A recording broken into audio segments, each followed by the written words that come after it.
All the students of class 12 are welcome here in this modern coaching classes. As you know that this will be your English class, and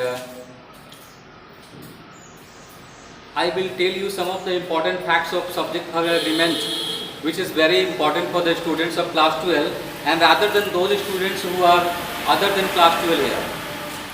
ये class उन बच्चों के लिए तो काफ़ी उपयोगी है जो क्लास 12 के हैं, और इसके अलावा जो क्लास 12 के बच्चे नहीं हैं, जो अदर कम्पिटिटिव वगैरह एग्ज़ाम की तैयारी कर रहे हैं, उनके लिए भी ये टॉपिक काफ़ी इम्पॉर्टेंट है।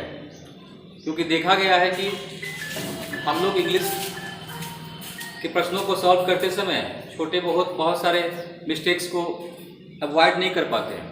उन मिस्टेक्स को अवॉइड नहीं कर पाते इसलिए कि हमें उनके बारे में कोई सर्टेन रूल्स एंड रेगुलेशंस नहीं होते हैं।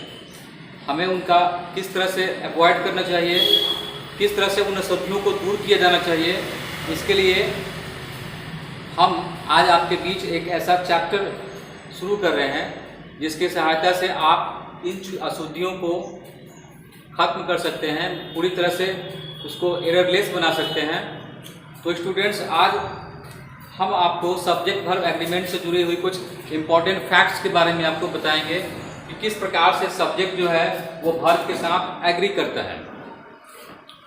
सब्जेक्ट वर्ब एग्रीमेंट जैसा कि नाम से स्पष्ट है। सबसे पहले हम लोग इस टॉपिक के जो शीर्षक है उस पर नज़र डालेंगे। तो यहाँ हमें ये टॉपिक मिलता है सब्जेक्ट वर्ब एग्रीमेंट। बहुत से बच्चों को पता होगा कि एग्रीमेंट का मतलब क्या होता है। एग्रीमेंट का मतलब होता है एक समझौता। ये ऐसे कॉमनली भी हम लोग इसको इस्तेमाल करते हैं कि एग्रीमेंट हो गया है, कहीं पे ये एग्रीमेंट हुआ है। तो एग्रीमेंट का मतलब ये होता है कि समझौता। तो यहाँ पे किसका समझौता हुआ है इसके बारे में हम फोकस करते हैं। तो जैसा कि आप यहाँ पे देख रहे हैं सब्जेक्ट वर्ब, यानी कि सब्जेक्ट और वर्ब के बीच में एग्रीमेंट हो रहा है कि सब्जेक्ट को कैसा वर्ब लेना होगा और वर्ब को भी अपने किस तरह के सब्जेक्ट के साथ चलना होगा। यानी कि कौन सा अगर सब्जेक्ट है तो वहाँ पे वर्ब का जो रूपांतर है वो किस प्रकार का होगा, ये तय करते हैं सब्जेक्ट वर्ब एग्रीमेंट में हम। तो इसलिए काफ़ी ध्यान से सुनेंगे इस बात को कि सब्जेक्ट वर्ब के लिए क्या जरूरी होता है।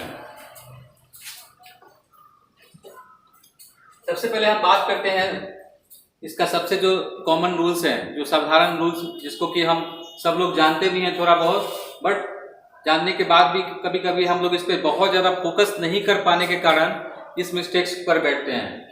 जैसे इसका जो पहला रूल है, सबसे पहला रूल ये होता है कि singular subjects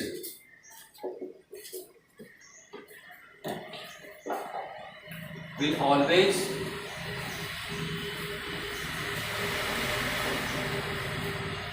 adopt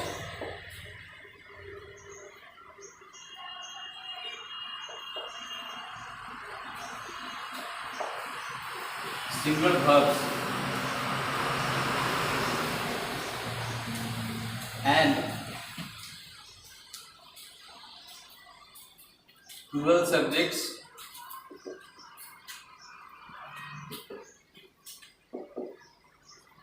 will take plural verbs.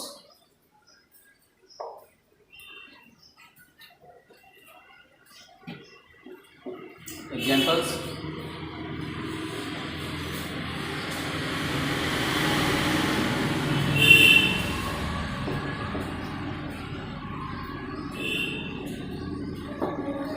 he writes a letter.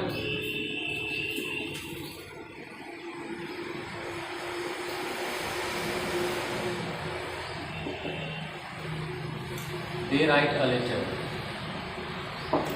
यहाँ आपने देखा किस प्रकार से सब्जेक्ट का जो वर्ब है, दोनों वर्ब यहाँ वेरी कर रहा है। पहले सेंटेंस में है कि he writes a letter, यानी कि यहाँ पे इसका सिंगुलर सब्जेक्ट है तो उसी के अनुसार सिंगुलर वर्ब का इस्तेमाल किया गया है। जबकि दूसरे में सब्जेक्ट प्लूरल है तो यहाँ पे वर्ब को भी प्लूरल दिया गया है।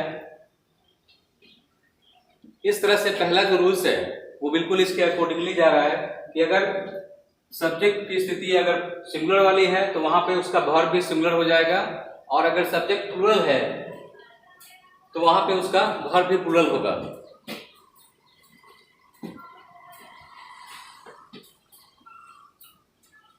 इसके साथ ही हम लोग चलते हैं सेकेंड रूल में।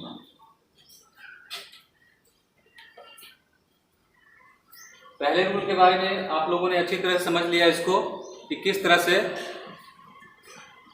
सब्जेक्ट का जो पर्सन है उसको भी हम लोग चेक करते हैं। पर्सन जिस तरह का होता है, कभी कभी ऐसा होता है कि पर्सन में कोई चेंजिंग नहीं है लेकिन उसमें भी सिंगुलर और प्लूरल हो सकते हैं, तो उसको भी नोटिस करके चलना है और उसी के अनुसार जो नियमानुसार उस वर्ब को डालना है। दूसरे रूल में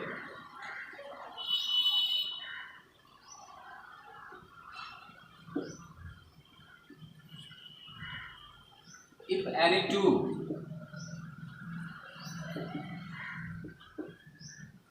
singular subject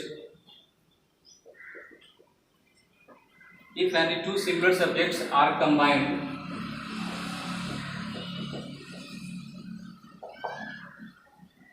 with conjunction and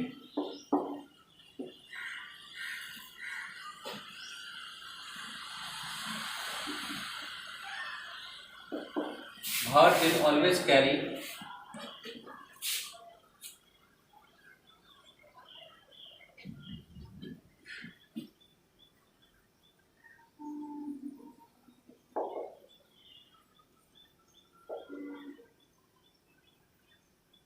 its plural form.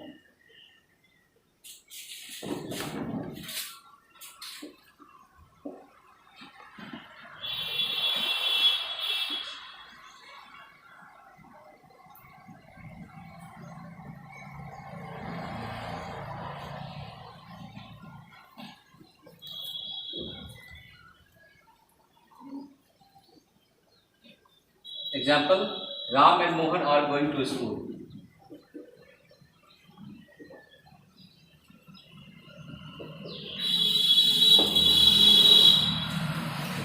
Second example,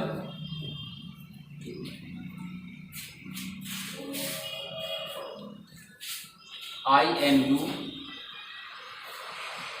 are the best friend. I and you are the best friend.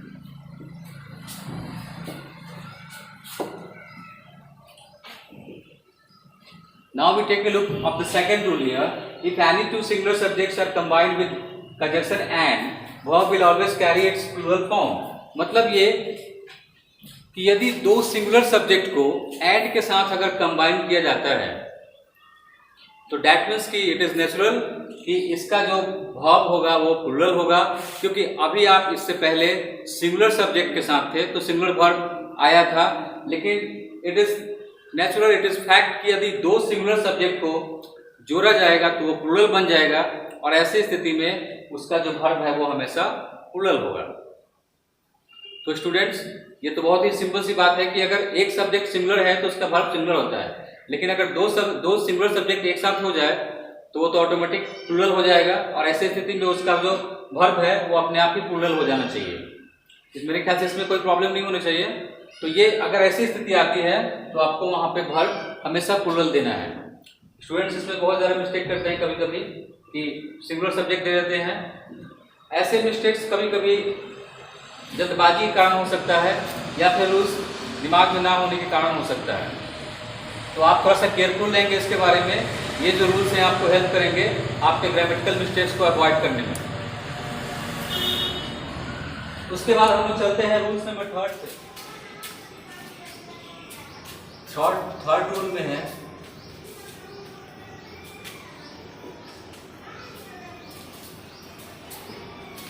each and every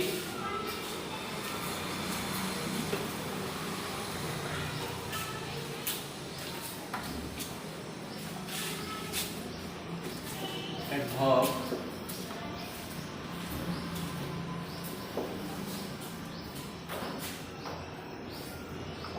will always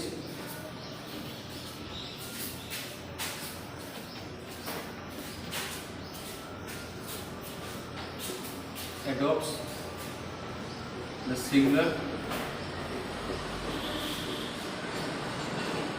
singular forms of verb.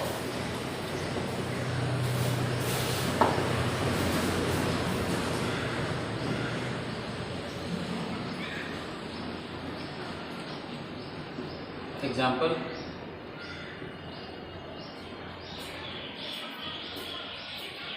each boy has a book. Second example: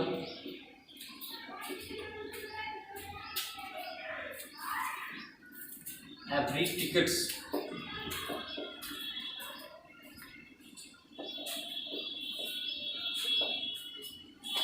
tickets have been sold.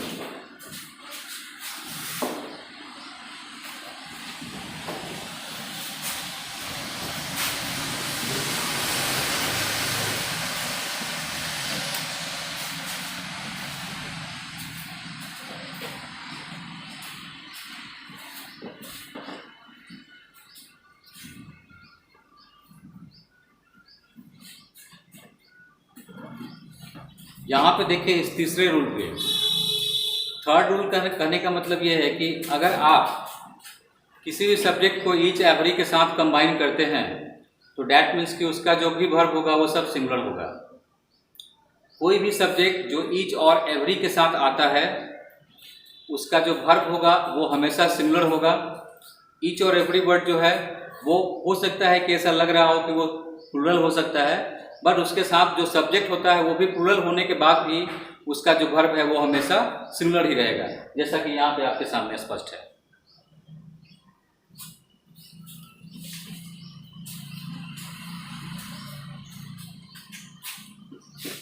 Rule number 4, ये बहुत ही important है और कई बार competition वगैरह में भी काफ़ी ज़्यादा इस क्वेश्चन का इस्तेमाल होता है। कई बार बच्चों से पूछे जाते हैं ये। ईच और एवरी के बाद आइदर और नाइदर जो कि एडवर्ब के रूप में इस्तेमाल होता है और सेंटेंस को कंबाइन करता है ये।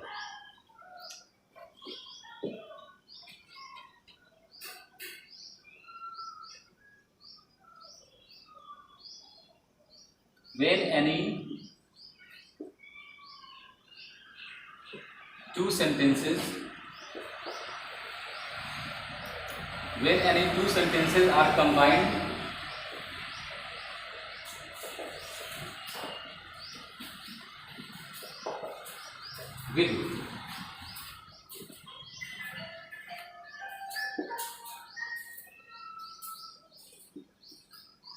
either or and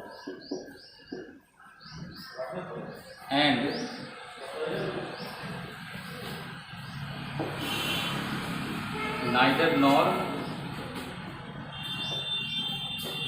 when any two sentences are combined with either or and neither nor,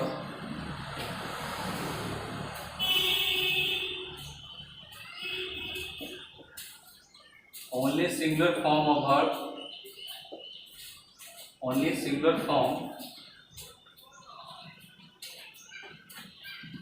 of verb is applied.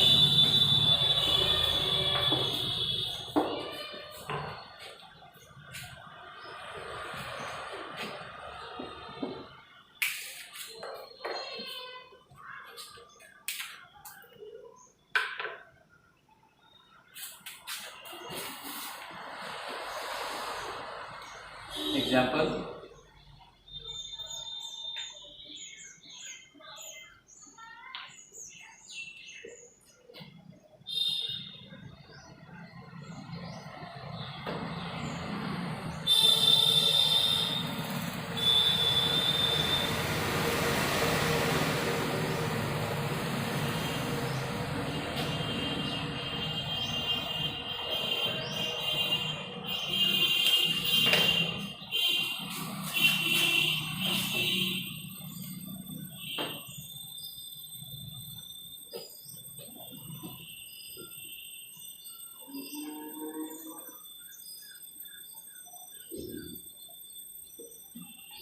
either Ram or Shyam has done this work. Second example: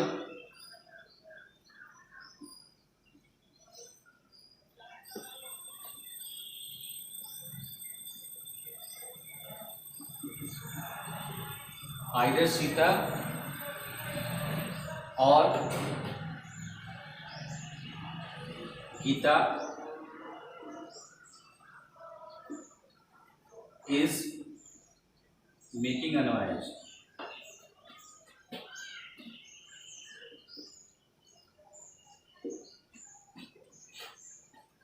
यहाँ पे ये fourth rule, चौथे rule number 4 में स्पष्ट है कि जब दो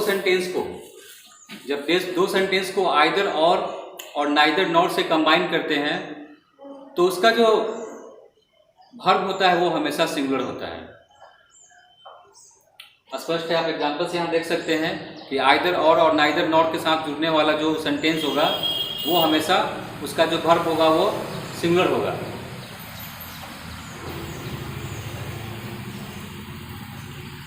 इसमें कुछ और दूसरे रूल भी होते हैं जो कि आपको आगे बताया जाएगा, और इसको एक बार फिर से आपको अच्छी तरह बता दे रहे हैं कि जब कोई भी सेंटेंस को आइदर और से जोड़ा जाता है, ये आइदर और एक एडवर्ब होता है और हम इसको इस्तेमाल करते हैं सेंटेंस के बीच में।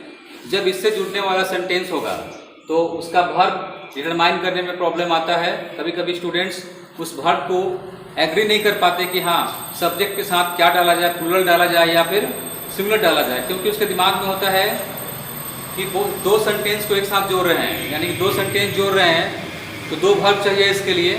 तो ये कन्फ्यूजन आप लोगों के दिमाग से दूर कर रहे हैं कि यदि दो सेंटेंस को कंबाइन किया जा रहा है और साथ में आइदर लगा हुआ है और वो और से जुड़ रहा है, आइदर के साथ साथ उसमें और भी लगा हुआ है, तो इसका मतलब ये कि चाहे तो ये नहीं तो वो। इस मैटर में ये होता है कि एक ही बात पे फोकस किया जाता है, इसलिए हमें अपना ध्यान इस पर रखना चाहिए कि सेंटेंस में बात केवल एक सेंटेंस की ही होती है, यानी कि ऑप्शन में दूसरा सेंटेंस होता है या तो ये या वो, इसलिए हमेशा इसके लिए एक सिंगुलर वर्ब का ही इस्तेमाल होता है। जैसा कि आप यहाँ एग्जाम्पल में देख रहे हैं, आइदर राम और Shyam has done this work. यहाँ श्याम के साथ हैव कभी नहीं लिख सकता है। हो सकता है कि माइंड में राम और श्याम यानी कि दो सब्जेक्ट एक साथ आ रहा है तो ये दिमाग में आ सकता है कि हाँ राम और श्याम का मतलब दो सब्जेक्ट हो गया है, तो उनका उसका जो वर्ब होना चाहिए वो प्लूरल होना चाहिए। बट नहीं, ये जो बीच में और लगा हुआ है इससे ये क्लियर हो जाता है कि सेंटेंस एक है और इसका जो सब्जेक्ट भी है वो एक ही हो गया, यानी कि काम करने वाला कोई एक ही व्यक्ति है, चाहे वो राम है या फिर श्याम। उसी तरह से दूसरे सेंटेंस में भी ये क्लियर है कि आइदर गीता और सीता और गीता, यानी कि सीता और गीता इस दोनों में से एक ही कोई है जो कि हल्ला कर रही है। तो यानी कि हमें फोकस करना होगा सब्जेक्ट पे और उसके वर्ब पे पूरी तरह से। तो यहाँ पे हम सिंगुलर सब्जेक्ट मान के ही सिंगुलर वर्ब का इस्तेमाल कर रहे हैं। तो दिस इज क्लियर दैट हम लोग रूल्स 4 तक फॉलो कर चुके हैं कि किस तरह से सब्जेक्ट जो है अपने वर्ब के साथ सही रूप से तालमेल करती है। इसी क्रम में हम लोग चलेंगे 5वें रूल्स पे। Now we will focus on the 5th rule. 5वें रूल पे हम लोग आते हैं इसके बाद। तो नंबर 5 रूल में भी नंबर 4 रूल से मिलता हुआ बहुत कुछ है। इसमें दोनों में थोड़ा सा अगर डिफरेंसेज है यहाँ पे उसको देखेंगे, क्योंकि दोनों मिलता जुलता हुआ है और हो सकता है कि इसमें कहीं आप लोग मिस्टेक कर बैठे, क्योंकि 4 और 5 में थोड़ा सा ही डिफरेंस है जो अभी आपके सामने इसको क्लियर कर दिया जा रहा है।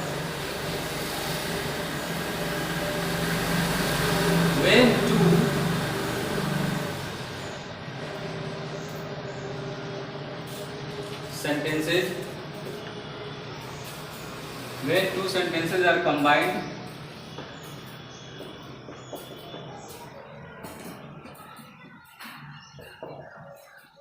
with either or and neither nor, when two sentences are combined with either or and neither nor,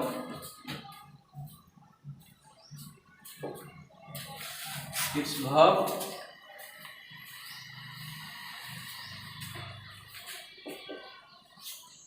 will be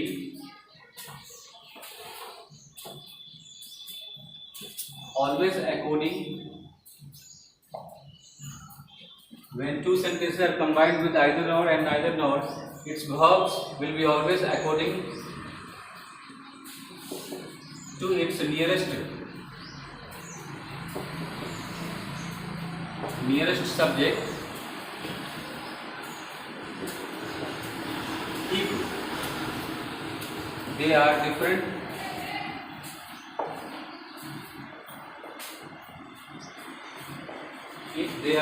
in number and person.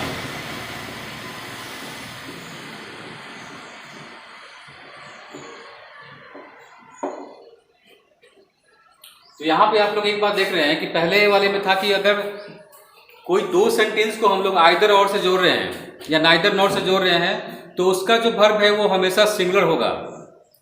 But यहाँ पे आप लोग इस सेंटेंस में थोड़ा सा चेंजिंग पा रहे हैं। यहाँ पे ये जो पांचवा रूल है उसमें थोड़ा सा यहाँ पे गौर करने वाली बात है कि यदि दो सेंटेंस को हम लोग आइदर और से जोड़ रहे हैं लेकिन साथ ही साथ इसका जो वर्ब है वो अगर पर्सन में डिफरेंट है, आप लोग समझ रहे हैं, मतलब पर्सन ही उसका अगर अलग है, हो सकता है कोई फर्स्ट पर्सन हो, कोई सेकंड हो, कोई थर्ड भी हो सकता है। यदि पर्सन में वो डिफरेंस हो जाते हैं तो वहाँ पे स्थिति थोड़ा सा चेंज हो जाएगा। जैसा कि इससे पहले वाले में आपने देखा कि हमें वर्ब को चेंज करने की कोई आवश्यकता नहीं पड़ी थी, लेकिन यहाँ पे इस पांचवें रूल में हम लोग सब्जेक्ट के अकॉर्डिंगली जाएंगे। जो नियरेस्ट सब्जेक्ट होगा, यहाँ पे ये बताया जा रहा है कि जो नियरेस्ट सब्जेक्ट होगा वह उसी के अनुसार हमारा जो वर्ब बदलेगा। यानी कि पांचवें वाले रूल में थोड़ा डिफरेंट है। आपको ये देखना होगा कि जो नियरेस्ट यानी कि सेकंड सेंटेंस का जो सब्जेक्ट है, पास वाला जो सब्जेक्ट है, उसके अनुसार हमें अपने वर्ब को ले जाना है। तो दैट मीन्स कि यहाँ सिंगुलर भी हो सकता है और प्लूरल भी हो सकता है, जैसा कि एग्जाम्पल से स्पष्ट है।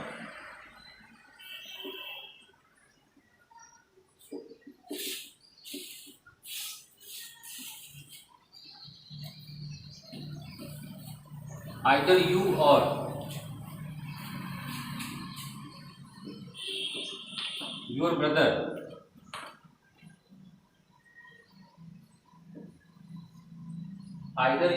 your brother is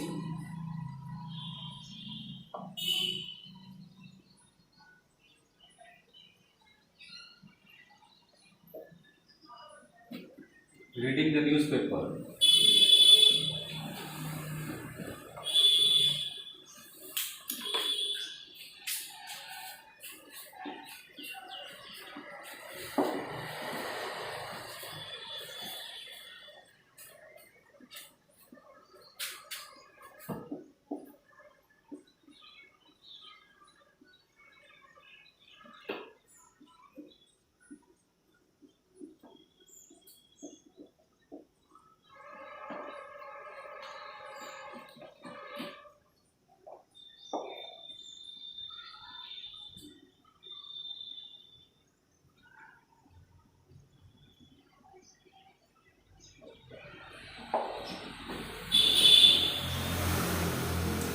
तो यहाँ पे ये दो एग्जाम्पल्स हैं जिसमें कि रूल नंबर 5 को पूरी तरह से डिस्क्राइब किया गया है।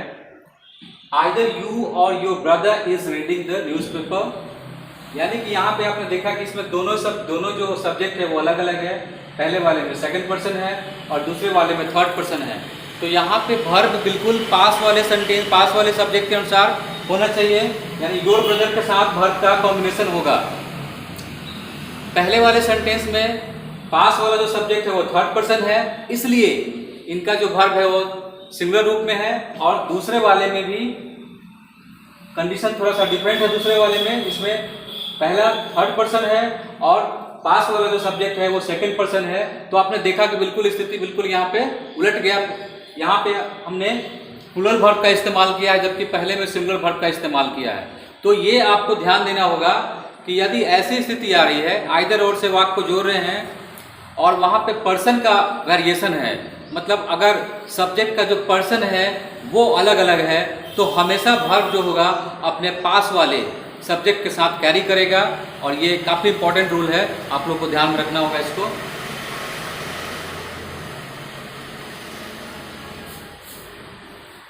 चलिए, इस तरह से हम लोगों ने अभी 5 रूल्स के बारे में बात किया। 5 रूल्स के बारे में हम लोगों ने अभी क्लास में चर्चा किया और ये पांचों रूल्स काफ़ी इम्पोर्टेंट है और कंटिन्यू प्रैक्टिस के बाद आपका ये जो मिस्टेक्स है वो धीरे धीरे ग्रामेटिकल मिस्टेक्स दूर हो जाता है।